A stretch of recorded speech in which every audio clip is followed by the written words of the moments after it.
పథకాలు మరియు కమిటీలు 1.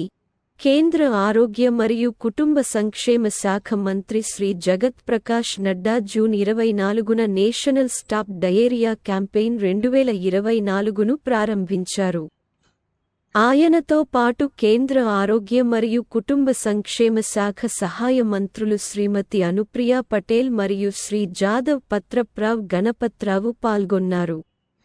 ప్రముఖులు ప్రచారం కోసం లోగో, పోస్టర్లు, రేడియో స్పాట్లు మరియు ఆడియో విజువల్స్ వంటి ఐఈసీ మెటీరియల్లను కూడా విడుదల చేశారు మరియు ఈ సందర్భంగా పిల్లలకు ఓరల్ రీహైడ్రేషన్ సాల్ట్లు, ఓఆర్ఎస్ మరియు జింక్ మాత్రలను పంపిణీ చేశారు.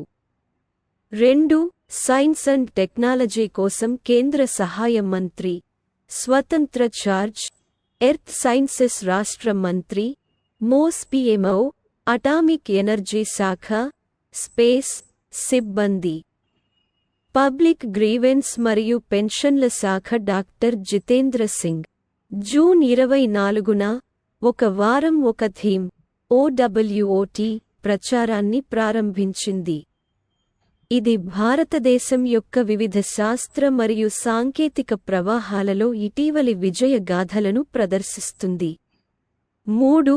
ప్రతి పీఎం కాలేజ్ ఆఫ్ ఎక్సలెన్స్లో భారతీయ జ్ఞాన్ పరంపర కేంద్రం ప్రారంభించబడుతుందని, ఈ విషయంలో అవసరమైన ఏర్పాట్లు చేస్తామని ముఖ్యమంత్రి మోహన్ యాదవ్ తెలిపారు. PM college of excellence July 1 నుండి మధ్యప్రదేశ్లోని మొత్తం 55 జిల్లాల్లో ప్రారంభం కానుంది. 4.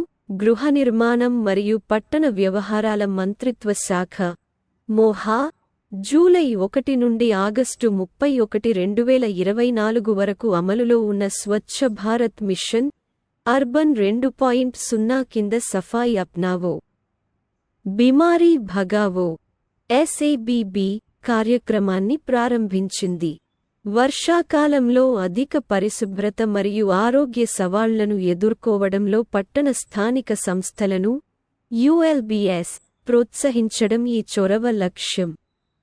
ఇది ఆరోగ్య మరియు కుటుంబ సంక్షేమ మంత్రిత్వ శాఖ యొక్క స్టాప్ డయేరియా క్యాంపెయిన్ తో జతకట్టింది, సమగ్ర జోక్యాలను మరియు విభాగ సహకారాన్ని నొక్కిచెబుతుంది. 5. ఇటీవలి నివేదికలో American multi national investment bank మరియు financial company Morgan Stanley PM Gati Shakti స్కీమ్ను ప్రశంసించారు. భారతదేశం యొక్క భవిష్యత్తులో మౌలిక సదుపాయాల వ్యయంపై నిరంతర దృష్టిని సూచిస్తూ పెరిగిన మరియు మరింత లక్ష్యపెట్టిన పెట్టుబడులను నివేదిక హైలైట్ చేస్తుంది.